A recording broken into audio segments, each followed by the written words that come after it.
It's simply impossible to provide anything for such a massive population which continues to grow without any reason, okay? I want you to understand this. India as a nation, you neither have enough land, nor water, nor scenery, though they're having scenic bathrooms, as you say nor even a piece of sky for 1.2 billion people. So,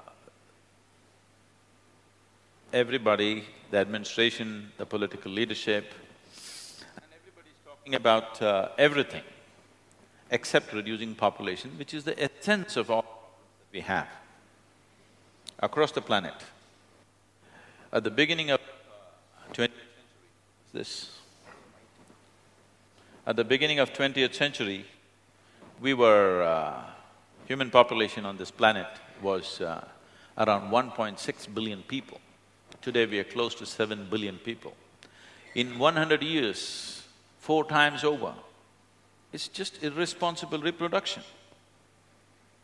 Just because our food system, our survival process and our food and other things are little better organized than ever before, and our medical science is doing better than ever before, this does not mean you have to reproduce yourself to death. Not just death, to annihilation.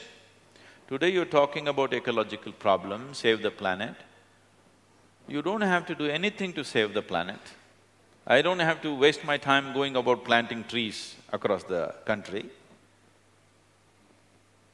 All you have to do is, the human populations, every government, every institution, whoever is in leadership, if we aim at reducing human populations by about 30 to 40% in the next 50 to 60 years, which can easily be done, all your problems are over, all of us can live well. At least the next generation can live well. So, it's just that there isn't enough infrastructure. So when there are not enough toilets, people can't hold it, they have to do it somewhere, God or no God. They also told you God is everywhere, so where to pee? Tell me, if you take any of these teachings seriously, where to pee?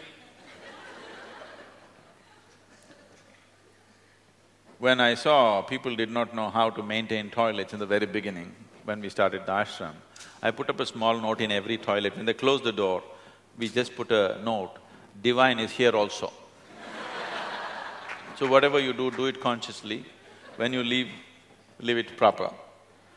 So public toilets are in a condition where if you enter, you will remember it for the rest of your life. So naturally, I want to pee on a wall or something, even it doesn't matter if there is God. I'll do it anyway, because some time ago, this issue came up when I was in New Delhi, and the press was asking me about some issue about temple being in the center of a street, and somebody put up a new temple in the middle of a street, and I said, we have enough temples, we need to manage well, and if you want to build temples, find the right kind of ambience. In the middle of the street is just a commercial establishment. We need more toilets than temples right now in New Delhi. Then they said, why do you say so? I said, well, you can… whether you pray 5 times a day or not, you have to pee 5 times a day. So peeing is definitely more important than praying. Without prayer you can live, without pee you cannot live. So I'm not trying to belittle prayer. All I'm saying is, prayer is a conscious thing, peeing is a compulsive thing. Human beings have to do it. And where is the infrastructure? So if you're living on a farm, peeing somewhere to a tree or a plant or something was a good thing. It's a good thing. Don't think it's a bad thing. You see a villager doing it in his farm, it is not a bad thing, it's a good thing. It's organic. But that doesn't work in a city. That doesn't work next to a railway track. So instead of looking at it in disgust, I think we need to build the necessary infrastructure People need to invest in toilets. And above all, we have to see how by 2050, the projection that they have is 9.6 billion people on this planet. 9.6 billion people, even if your stock market shoots to 40,000, you will still not be doing well, I want you to know. You will still not be doing well. They say, every citizen on this planet in 2050 will be living with 40% less resource than what he's enjoying right now. When I say resource, I'm talking about food, water, air, 40% less. I can imagine your grandchildren's level of health, well-being.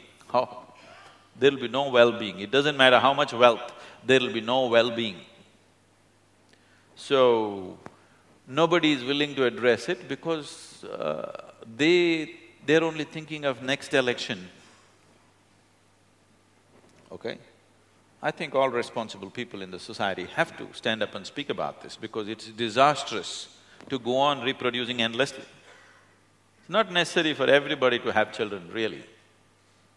Unless somebody has a strong need, it must be selective. Who wants… It's not like a tradition, everybody must have 5 children or 2 children, it's not a tradition, it's an individual choice.